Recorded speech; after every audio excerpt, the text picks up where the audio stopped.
Buenos días. Muy buenos días a todos.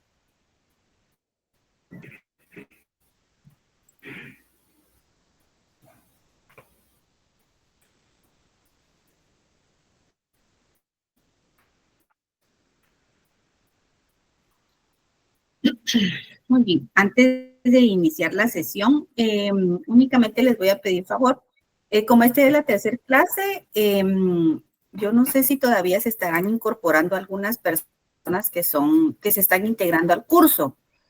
Si a ustedes les llega conocimiento en el chat de que no pueden ingresar, es porque ya no les voy a dar a admitir porque me interrumpen la sesión.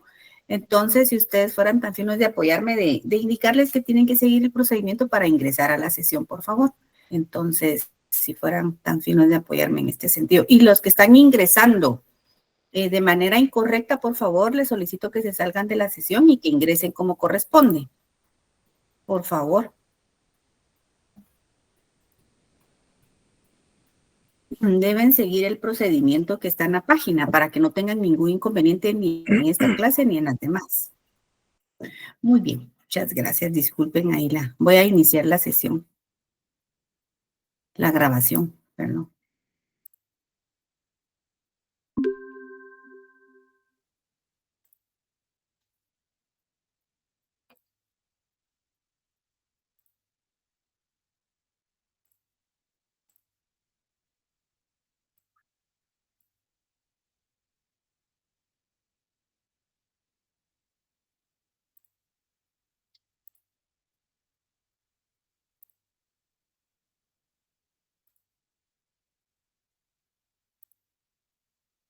Muy bien, muy buenos días a todos. Bienvenidos al curso de Lógica Jurídica. Vamos a trabajar la semana número 3 y el tema que vamos a trabajar esta semana son los principios lógicos supremos, recordándoles que esta sesión está siendo grabada. Antes de iniciar la clase, no sé si hay alguien que tenga alguna duda o alguna pregunta respecto al curso, con mucho gusto.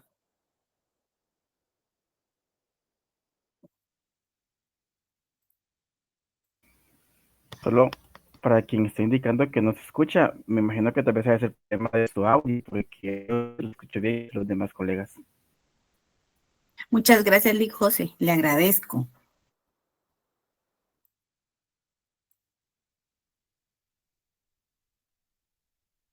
Muy bien. Bueno, vamos a dar inicio. El tema, principios lógicos supremos. El objetivo de la clase, que el estudiante de la Universidad Rural de Guatemala adquiera los conocimientos esenciales el tema de los principios lógicos supremos, el principio de identidad, el principio de no contradicción, el principio de tercero excluido y el principio de la razón suficiente. Vamos a ver qué son estos principios lógicos supremos. Estos principios son, como ya hemos visto, lo que es la lógica es el arte del buen pensar. Estos principios rigen el proceso del pensamiento. Entonces dice, dándole orden, sentido y rigor, y vamos a ver por qué. Según la lógica tradicional, estos principios son amplios y se pueden utilizar en diversas áreas, como la matemática, la física, las ramas de la ciencia, inclusive o incluyendo aquellas conversaciones comunes que tenemos. No sé si estoy compartiendo pantalla, ustedes me indicarán. Sí, está compartiendo. Sí, muchas gracias, les agradezco ahí el apoyo. Entonces, para sus compañeros que tengan problema y tal vez se auxilian con el chat. Muy bien, y los pueden apoyar para que ellos también puedan tener acceso. La lógica es una disciplina que tiene un carácter formal, ya que estudia estructuras y formas del pensamiento, con el objeto de establecer cuáles son los razonamientos o argumentos válidos. Además de estudiar las estructuras que conforman el pensamiento, a la lógica les interesa descubrir las leyes y los principios que permiten conducirnos con rigor, con precisión, con verdad, hacia el conocimiento. Entonces, sabemos que que la lógica es el arte del buen pensar. Por ejemplo, un autor que define la lógica, Gregorio Fingerman, dice que establece o lo define como la ciencia de las leyes y las formas del pensamiento, que nos dan normas para la investigación científica y nos suministran un criterio de verdad. Es importante tener en consideración que ese grado de análisis y de lógica de algún asunto en particular también va a depender del grado del conocimiento que tenga el sujeto que está analizando, ¿sí? Es decir, no podemos solicitar. Hay aspectos que sí, por conocimiento general, se pueden considerar y podemos traerlos al plano de los principios lógicos supremos y entenderlos. Pero también tenemos que tener claridad que el sujeto va a analizar desde su punto de vista, ¿sí? Desde su conocimiento. Vamos a ver, licenciada Mónica levantó la mano. Ay, sí, perdón, es que por ratito se le va y se deja de escuchar las frases que, pues por lo menos unos buenos segundos. Muy bien, vamos a ver si alguien más me dice si tiene ese problema, será problema de conexión. ¿Sí? No, creo que sí es un problema, es problema de conexión porque a mí se escucha bien. ¿Sí se escucha bien? Así es, Lita, todo bien con el audio y el video. Sí, todo bien. Muy bien. Sí, todo bien. Muy bien, muchas gracias. A veces tal vez es la conexión de internet que tengan. Entonces, si no tienen mucha velocidad, sería bueno desconectar las tablets, pantallas, lo que tengan ahí, porque a mí me dijeron en una compañía de internet que eso también resta velocidad. pero no sé, no soy experta en eso. Muy bien, pero muchas gracias, Lita. Tal vez puede ahí hacer algo con su conexión para tener mejor señal. Gracias, ya cambié de señal. Gracias. Bueno, sí. Muy bien. Vamos a ver. Bueno, entonces, dice, los principios lógicos supremos, aquí en la presentación les estoy dando, digamos, algunas definiciones o lo que ha dicho de la lógica pensadores. Aristóteles dice, la lógica es la ciencia de la demostración, pues solo se preocupa de formular reglas para alcanzar verdades a través de la demostración. Para San Agustín dice que la lógica o arte de razonar es la parte de la ciencia que enseña el método para alcanzar la verdad. Kant dice que la lógica es la ciencia de las leyes necesarias del entendimiento y de la razón. Hegel dice, la lógica es la ciencia de la idea pura, de la idea en el elemento abstracto del pensamiento. Y Mill dice, la lógica es la ciencia de las aspiraciones intelectuales que sirven para estimación de la prueba. Si nos damos cuenta, todos convergen en el sentido que es ese arte del pensar, del entendimiento, de la idea, de la intelectualidad, ¿sí? Y nos va a llevar a alcanzar una verdad, una razón, una prueba. Nos va a llevar a alcanzar ese elemento abstracto del pensamiento. Al final es lo que nosotros ejercitamos. Cuando pensamos en algo, automáticamente tenemos ese elemento abstracto en el pensamiento, ¿verdad? Por ejemplo, podemos pensar en la Torre Eiffel. Tal vez alguno no ha ido a París, pero tiene en su mente la torre, ¿verdad? Entonces, son pensamientos abstractos que tenemos y eso va a depender, insisto, del grado del conocimiento del sujeto. Muy bien. Los 4 principios lógicos supremos. El principio de identidad. Es ese principio que establece que todo objeto es idéntico a sí mismo. Entonces, A es A. Por ejemplo, ese principio de identidad. Yo puedo decir, por ejemplo, la licenciada Mónica Patricia Pazán se encuentra hoy en esta clase, está preparándose, por ejemplo, para ser una profesional en el área jurídica, pero el hecho que ella, digamos, ya tenga, por ejemplo, una licenciatura previa a esta licenciatura que está estudiando, preparándose, no deja de ser Mónica Patricia, ¿verdad? Es decir, su esencia, es decir, ella puede tener muchos títulos, ¿verdad? Sin embargo, pues ella siempre va a ser ella. Es el principio de identidad. No importa qué cambios tenga. Por ejemplo, me gusta pensar, por ejemplo, en un escritorio. Por ejemplo, en un escritorio de un profesional puede tener tecnología, computadoras, todo el aparato que pueda tener. Y un escritorio de un estudiante pues tiene cuadernos. Ahora es diferente, ¿verdad? Pero poniéndolo en un plano de comparación, lo que tenga encima el escritorio no va a dejar de ser un escritorio. Entonces ese es el principio de identidad. A es igual a. No importan las modificaciones que tenga, pues siempre va a ser A. Entonces ese es el principio de identidad. Vamos con el otro principio, de no contradicción. Es imposible que algo sea y no sea al mismo tiempo. Y en ese mismo sentido, es imposible que A sea B y no sea B. Aquí en este principio nos vamos un poquito a poner por ejemplo, un ejemplo diferente.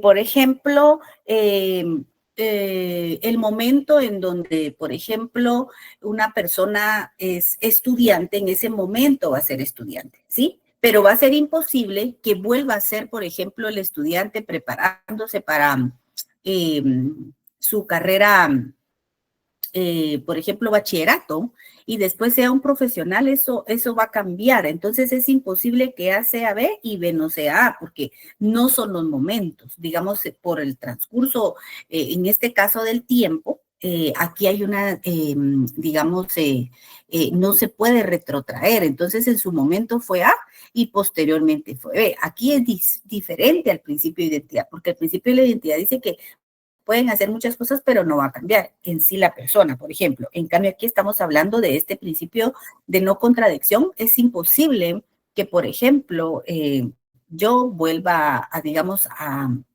encontrarme en la época en donde estudiaba a nivel medio, por ejemplo, ¿verdad? Entonces, es imposible que A sea B y no sea B, ¿sí? Vamos a ver el siguiente principio. El siguiente principio es el del principio del tercero excluido. Todo tiene que ser o no ser. A es B o A no es B. Cuando nosotros hablamos de este principio, por ejemplo, el tercero excluido significa que no hay una tercera posibilidad. Por ejemplo, tenemos, vamos a ver, por ejemplo, tenemos... Estamos en Zacapa, por ejemplo. En Zacapa es un ambiente caluroso. Entonces, ahí sabemos que el ambiente que generalmente se percibe en Zacapa es caliente, ¿verdad? Entonces, aquí no hay opción de que sea un lugar frío, ¿sí? O es caliente o es frío. O, por ejemplo, esto pasa mucho en las sentencias. En las sentencias, o el juez dictamina en favor o en contra de un, por ejemplo, sindicato, ¿verdad? Entonces aquí el principio del tercero excluido no tiene una tercera posibilidad. Por ejemplo, en una pregunta tan franca, ¿verdad? Podemos preguntar, ¿usted se encuentra casado? Entonces la respuesta es sí o no. O puede ser la pregunta, ¿usted es soltero? O es sí o es no. Entonces este es el principio de tercero excluido. Solamente Facebook tiene esa modalidad en donde este principio no aplica, porque hay muchas situaciones, dice situación sentimental, soltero, casado, es complicado. Eso no existe en la lógica. Aquí vamos a decir o es sí o es no. No hay un algo a medias o es que es complicado, fíjese que. No, aquí la pregunta es clara, sí o no. No tenemos otra opción. Principio de razón suficiente. Todo objeto debe tener una razón suficiente que lo explique. Esto quiere decir que, por ejemplo, en el principio de razón suficiente, todo tiene una razón de ser, ¿sí? Es decir, solamente en la niñez podemos ver que por ejemplo, los niños contestan de esta manera, ¿verdad? Por ejemplo, en donde preguntan o quieren algo sin una razón, por ejemplo, o tal vez la tengan, pero no tienen la capacidad para desarrollar la respuesta. Por ejemplo, piden algo y entonces si el padre le pregunta, ¿por qué quieres eso? Entonces el niño puede decir, porque sí. Eso es válido, ¿verdad? Porque el niño no va a tener la capacidad para razonar y dar una explicación de por qué lo necesita, por qué lo quiere. En cambio, un adulto sí. Por ejemplo, podemos decir, al inicio del curso yo les hacía una pregunta, ¿verdad? ¿Por qué, por ejemplo, verdad? ¿Por qué es que usted se interesó en estudiar esta carrera? Entonces, obviamente existía una razón y algunos de ustedes en la primera presentación me indicaron, bueno, yo ingresé porque me sirve para mi carrera, porque tengo posibilidades de ponerlo en práctica, porque siempre quise estudiar derecho, porque me gustan las leyes. Hay una razón suficiente, pero nadie dijo, ay, porque sí, o no sé por qué estoy aquí, ¿verdad? Entonces, quiere decir, ese principio de razón suficiente es esa facultad que tenemos de analizar, desarrollar y saber por qué estamos haciendo lo que estamos o por qué queremos hacer lo que deseamos o lo que queremos, ¿verdad? Entonces, estos principios lógicos supremos nos sirven a nosotros para ordenar las ideas, para entender problemas, como lo decía al inicio, pueden ser científicos, pueden ser problemas o asuntos que sean de la vida cotidiana, ¿verdad? Sin embargo, los ponemos en práctica, los aplicamos, pero obviamente no los individualizamos o no los definimos como lo que son, como los principios lógicos supremos. Entonces, aquí tengo el principio de identidad, que al inicio les puse ejemplos, es ese principio que establece que todo objeto es idéntico a sí mismo y se simboliza de esta manera. A es A, o un igual, ¿verdad? A es igual a A. Es decir, una cosa es idéntica a sí misma, que significa que es una cosa, ¿sí? Podemos decir que una cosa cambia constantemente, sin embargo, sigue siendo el mismo objeto.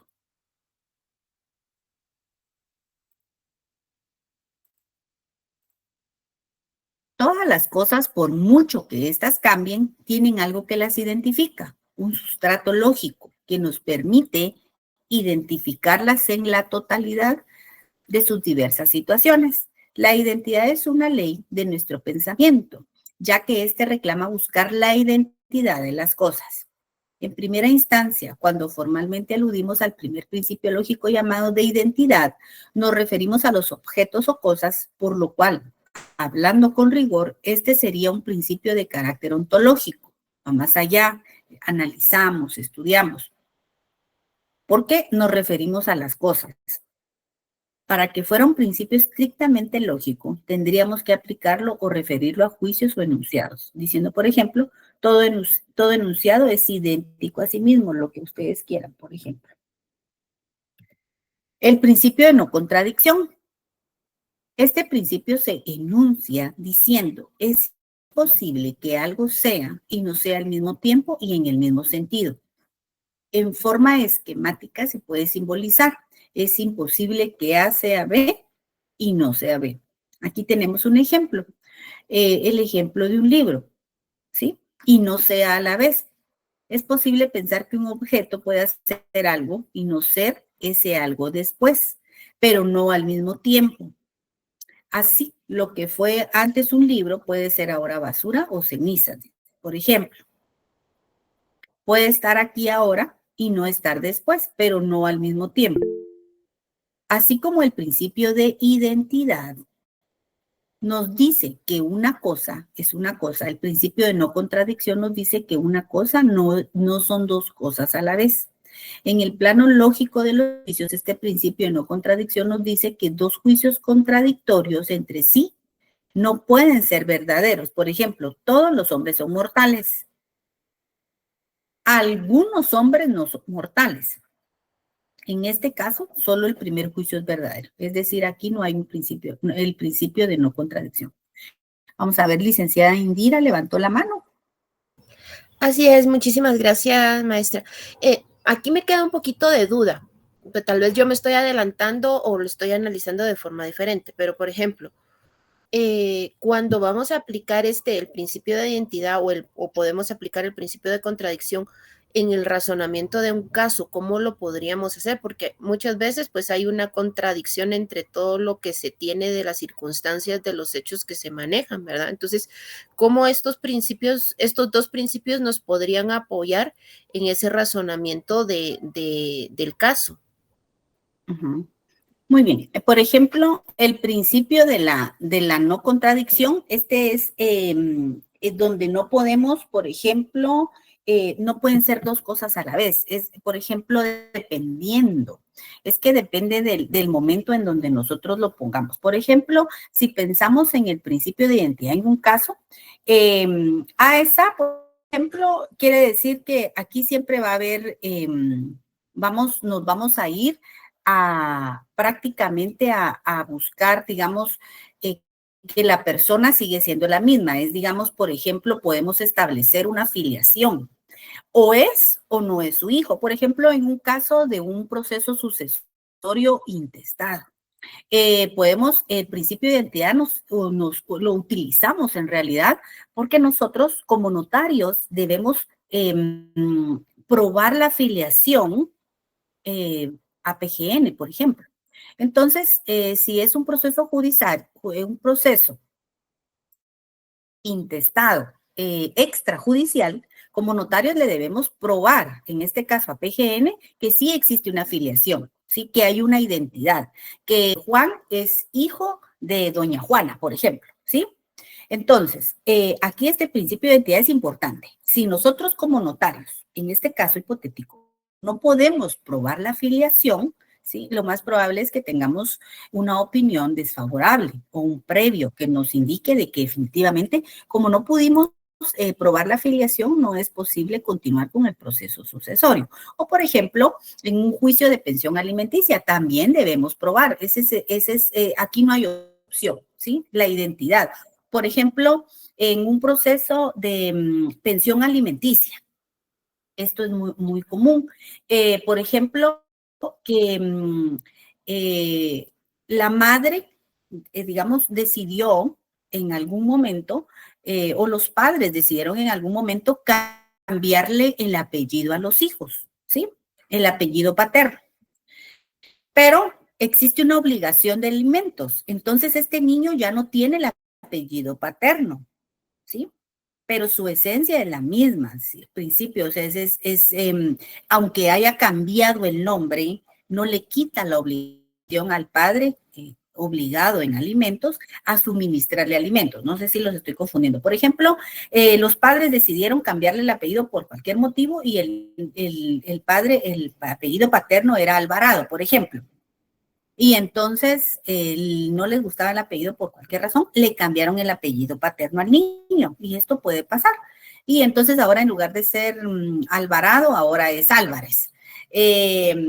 Entonces el hecho de que al menor de edad le hayan cambiado el apellido paterno no le quita la obligación al padre de la obligación de alimentarlo. Entonces, porque aunque tengan nombres diferentes, existe una relación filial en este caso. Entonces, aquí podemos aplicar el principio de identidad, que aunque al niño le hayan cambiado el nombre, la obligación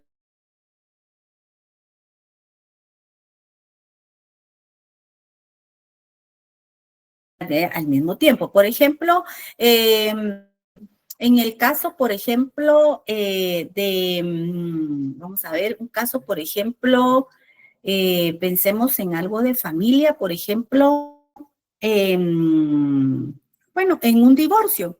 Por ejemplo, yo le pudiera decir, en el momento en que van a presentar su proceso de divorcio voluntario, ¿sí? En ese momento van a estar casados. Al momento en que el juez dictamine la disolución del vínculo conyugal, en ese momento pues ya la relación cambia, ¿verdad?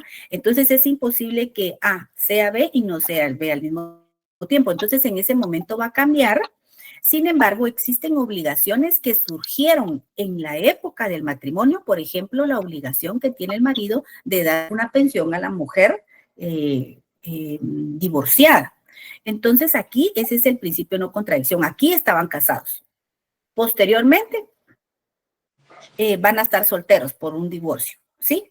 Entonces es imposible que A sea B y no sea B al mismo tiempo. Es decir, son tiempos diferentes. Estuvieron casados. Ahora ya la relación de ellos cambió por una sentencia de divorcio, ¿sí? Entonces lo podemos aplicar en diferentes, por ejemplo, procesos. Podemos aplicar los diferentes procesos o juicios, ¿verdad? Jurídicos. Entonces, sí, lo podemos, si lo traemos al plano, podemos encontrar un ejemplo de cada principio. Vamos a ver el principio del tercero excluido. Aquí en este caso, el principio del tercero excluido significa que no existe una tercera posibilidad. Es decir, solo hay dos posibilidades, o es sí o es no, o es verdadero o es falso. O está soltero o está casado, o es estudiante o no es estudiante. Entonces, ¿por qué? Porque no existe esa tercera posibilidad donde decimos, y usted es estudiante de la universidad rural, bueno, es complicado, pudiera decirle que sí, pero en realidad no, porque le tengo que explicar, no existe esa posibilidad. En el derecho y en situaciones diversas, en matemáticas, juicios, o es verdadero o es falso, o está la respuesta correcta o incorrecta. No existe esa posibilidad. Entonces, el principio del tercero excluido lo escuchamos mucho, por ejemplo, cuando le pedimos explicación a alguien de algo. Por ejemplo, mire, sí, pero no, es que no es tan así, es que fíjese que aquí ya estamos, si nosotros escuchamos esa plática de la razón suficiente, ya cuando la gente dice es que fíjese que, significa que no, porque le van a dar una explicación para terminar diciéndole que no, o que sí lo hizo, por ejemplo, ¿verdad? Entonces, esto lo aplica mucho, por ejemplo, en juicios. Por ejemplo, cuando el juez pregunta o en una imputación de hechos, ¿verdad? Y se le señala a alguien, por ejemplo, del robo de un celular, por ejemplo, ¿verdad? Entonces, empieza la historia, es que fíjese que yo iba corriendo y no sé qué, y la pregunta es, bueno, ¿tomó o no tomó el celular de tal persona? No, es que fíjese qué, tal cosa. Entonces ya el juez puede decir, no, esta no me convencen. Son expresiones que se consideran o sí o no, ¿verdad? Entonces, por ejemplo, aquí los auditores, ¿verdad? Cuando están en el cierre de sus asuntos contables, o cuadra o no cuadra, o suben el evento o no lo suben, etcétera, ¿verdad? Entonces, en este principio es muy importante porque o es sí o es no. No hay una tercera posibilidad. Aquí decimos, por ejemplo, el perro es un mamífero y que el perro no es mamífero. Entonces aquí podemos rechazar una de las dos. O una proposición es falsa o una es verdadera, pero no hay una tercera posibilidad. El principio del tercero excluido es preciso reconocer que una alternativa es falsa y la otra verdadera. Y no cabrá una tercera posibilidad. ¿Estamos? ¿Alguien alguna duda con este ejemplo? Con este principio, perdón.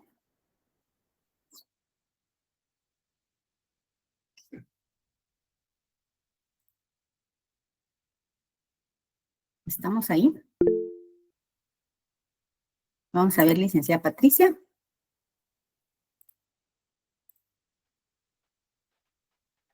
Levantó la mano.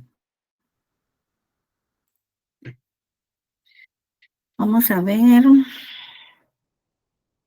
¿Quién está aquí en la sesión?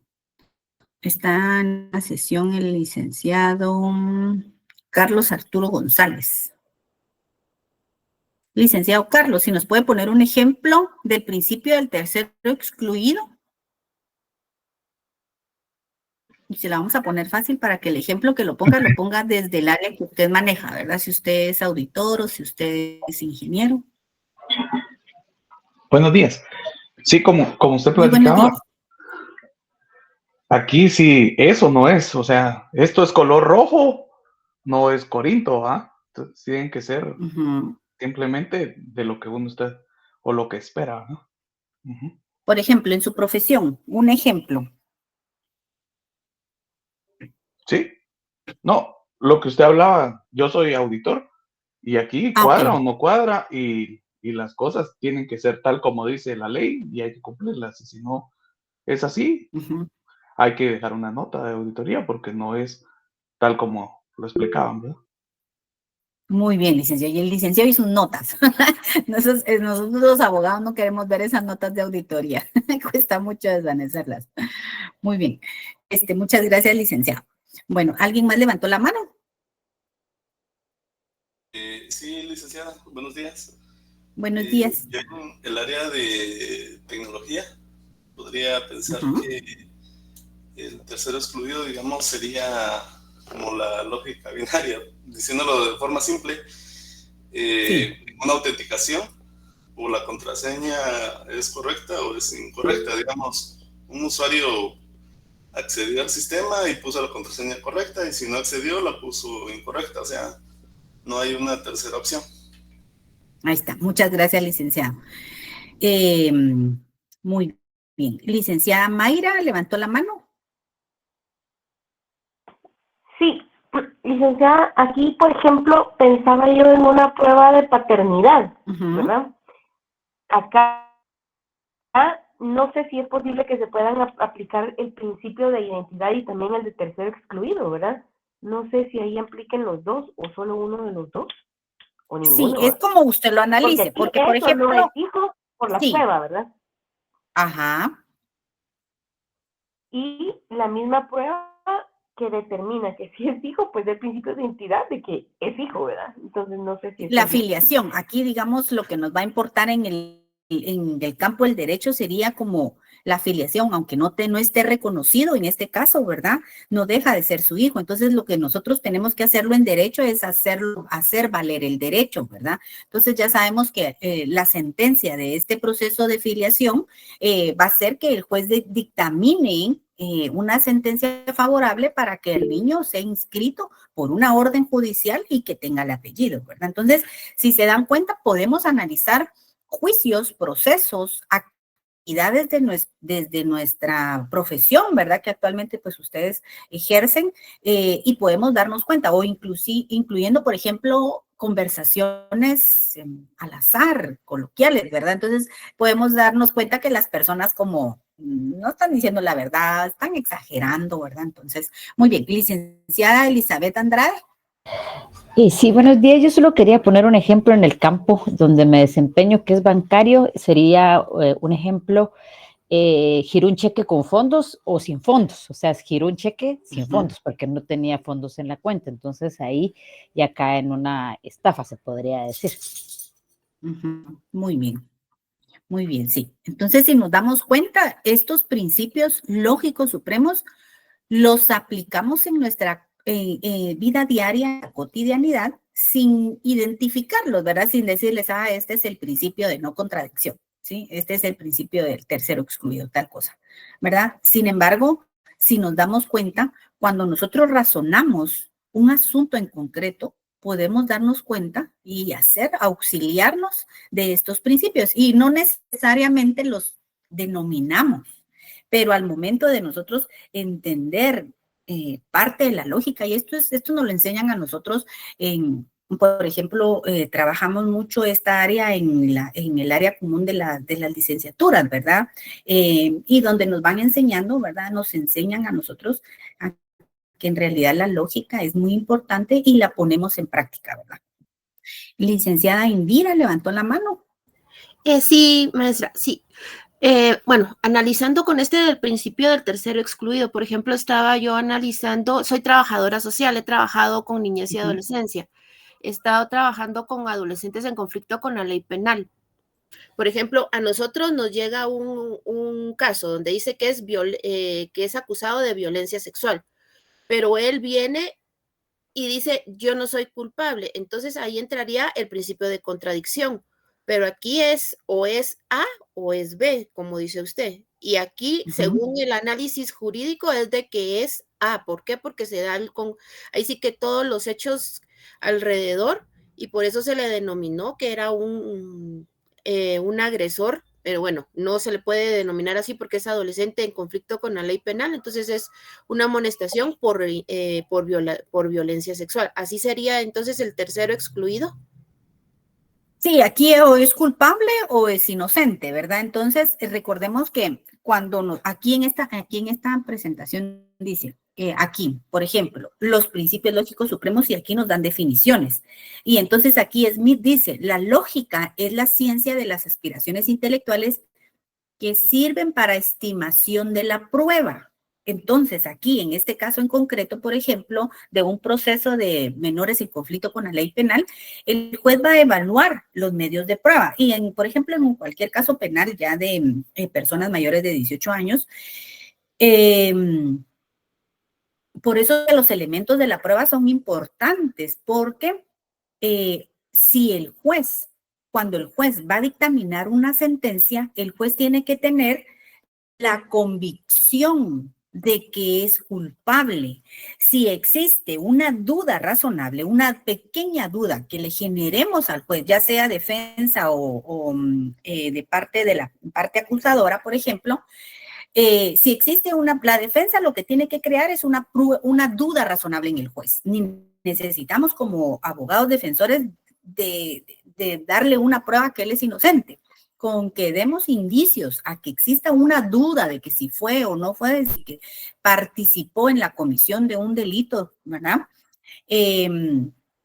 Lo tenemos porque el juez no puede emitir una sentencia si él tiene una duda razonable. Ahora, si digamos estamos en la parte acusadora, lo que tenemos que presentar medios de prueba para convencer al juez, y eso es en todo proceso. Por ejemplo, en la de las, por ejemplo, en el divorcio, en un divorcio que ahora no es oral, que ahora es oral, por ejemplo, la cónyuge mujer quiere pensión alimenticia porque en estos juicios no están de acuerdo. Entonces, la cónyuge quiere una pensión alimenticia elevada, por ejemplo, ¿verdad? De 5,000 quetzales o 10,000 quetzales, no sé. Y la persona, el cónyuge hombre, no quiere darle pensión porque esa pensión es de por vida hasta que contraiga nuevas nupcias. Pero si la pensión es muy buena, ella va a ser muy inteligente y quedarse soltera. Entonces, a mi cliente, que es el hombre, no me conviene, por ejemplo, en este caso hipotético, que él se quede con una pensión tan alta. Entonces nosotros tenemos que demostrarle al juez, crearle la duda razonable que ella sí tiene condiciones para mantenerse, para trabajar, que es joven, que es profesional y que puede subsistir sin una pensión que ataque, digamos, el bolso de mi cliente en este caso. Entonces, en muchos procesos, aquí lo que tenemos que crear, por ejemplo, en los juicios, la duda razonable, porque si el juez tiene dudas no puede emitir sentencia, eso dice la ley del organismo judicial. Entonces, no podemos, ¿verdad? Entonces, por eso es que hay muchos procesos penales que todos hablan, ¿por qué lo declararon inocente? Si es culpable, porque todos lo vimos en las redes.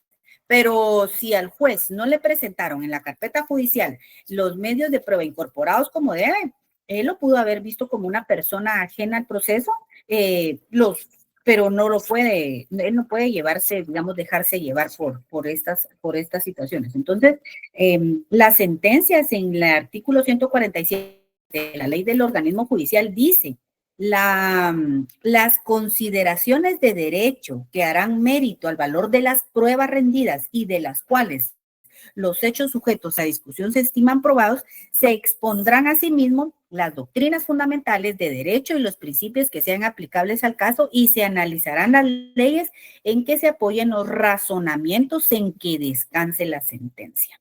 Entonces, dice que la parte resolutiva de una sentencia debe ser expresa y precisa, congruente con el objeto del proceso. Entonces, aquí los jueces, aunque quisieran, por ejemplo, y que piensen como personas, como seres humanos, no si es culpable, pero si en la carpeta judicial no le incorporaron los medios de prueba correspondientes, el juez no puede, ¿verdad? Entonces, estos principios son muy importantes en los procesos judiciales. Muy bien, vamos a ver. Tenemos el principio de la razón suficiente. Este principio es el único que no fue planteado por Aristóteles, los otros sí, por Aristóteles. Este fue planteado por el alemán Wilhelm Leibniz. Entonces, este principio es ese principio que nos obliga a dar una explicación. ¿Por qué? Entonces, según Leibniz, dice que nada existe sin una causa o una razón determinante, ¿sí? Yo lo traigo mucho al plano de los niños, porque los niños dicen, ¿y por qué lo hiciste? Es porque sí, le contestan. es válido. Ellos todavía no pueden desarrollar eso, aunque sí sepan por qué lo hicieron. Entonces, por ejemplo, ¿por qué le quitaste el helado a tu hermanito? Porque sí. Entonces, si usted lo analiza y dice, le quitó el helado porque estaba enojado, porque quería comerse ese helado, por cualquier situación, pero sí existe una razón. No puede hacerlo solo porque sí, ¿verdad? Entonces, el principio de razón suficiente nos da una respuesta o una exigencia natural de nuestra razón, según la cual nada puede ser nada más porque sí, sino que todo obedece a una razón. Entonces, podemos poner muchos ejemplos de principios de razones suficientes, ¿verdad? De principio de la razón suficiente, y vamos a darnos cuenta de que existe una razón, ¿verdad? Entonces, ay, no sé por qué se me antojó una ensalada, tal vez había comido mucho un día anterior y su cuerpo estaba como un poco cargado, entonces no sé por qué, pero tengo ganas de una ensalada, de almorzarme una ensalada. Pero si usted lo analiza, hay una razón, no, tengo días de no comer ensalada, o ayer almorcé mucha carne, por ejemplo. Entonces, si lo analizamos y lo traemos al plano jurídico, existe una razón suficiente en los procesos. Por ejemplo, alguien que tramita el proceso de un divorcio, existe una razón. Mire, ¿por qué se quieren divorciar? Ay, mire, no sabemos. No, tenemos que invocar una causal. ¿Cuál es la causal que usted invoca? Por ejemplo, infidelidad, que ya no se soportan, que hay riñas, que hay, etcétera, ¿verdad? Entonces, por ejemplo, alguien llega y le pregunta, por ejemplo, Tommy, perdón, y le pregunta, por ejemplo, que quiere iniciar un proceso sucesorio intestado. ¿Y por qué quiere? No, es que la conocía, no, tiene que haber una razón, ¿verdad? Es pariente, o todo proceso tiene que tener una razón suficiente. Si lo llevamos al plano jurídico, en una declaración jurada, por ejemplo, en un contrato de arrendamiento, existe una razón suficiente, ¿verdad? ¿Por qué quieren plasmar este instrumento o un reconocimiento de deuda, ¿verdad? ¿Cuál es la razón por la que están contrayendo una obligación? Una razón suficiente. Entonces, vamos a ver. Bueno, esto sería lo que tengo. No sé si hay alguien que quiera agregar algo a este principio, un ejemplo, alguna duda.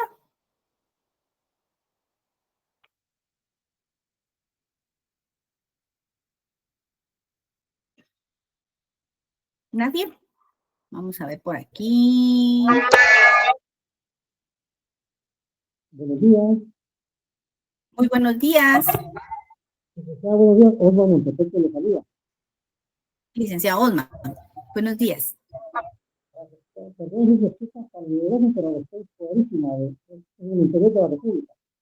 Solo tengo una duda, es con respecto de que si hay posibilidad de que se desvía el código de esos principios y de los... Licenciado, perdone, yo no mucho lo escuché, no sé si lo escuchan sus compañeros. Tengo problemas con su audio. No se le escucha. Si no se le escucha, licenciado. Tal vez si puede escribir aquí en el chat. No se escucha. Yo sí los escucho perfectamente. Pero nosotros no. Okay. A usted. Voy a tratar de escribirle. Gracias. Muchas gracias, licenciado. Muy bien, con mucho gusto. Bueno, entonces, vamos a ver, aquí está. En un momento les voy a compartir las presentaciones para que las tengan ahí a la mano. Disculpen, la semana pasada no lo hice, se me olvidó, pero ahorita después de terminar los 2 cursos, yo con mucho gusto. Muy bien, entonces vamos a ver. Bueno, ya nadie levantó la mano. Yo les agradezco mucho por su atención y vamos a ver, licenciado Juan Oscar. Levantó la mano, todavía tengo un minuto. Estamos preguntando si hay tarea o cómo va a ser el mecanismo. Esto es que sí me crea mucha duda. Muy bien, con mucho gusto. Fíjese que en la Universidad Rural, por el programa que trabajamos, que es a distancia, existen 2 tareas en el curso y estas 2 tareas van a ser publicadas en la página y en la página de la universidad le dan la instrucción de cuál es el tema que va a investigar. No tiene que entregar nada escrito, únicamente es un como examen que le hacen y el examen también es en línea. Entonces, aquí en esta modalidad de la Universidad Rural, el catedrático no le va a pedir una tarea, ¿sí? Pueden, por ejemplo, yo puedo pedirles que investiguen algo, pero es como por su cuenta y no me tienen que entregar nada, ¿verdad? Es solo para su conocimiento. Muy bien, yo les agradezco mucho su atención y los veo en el siguiente curso. Gracias.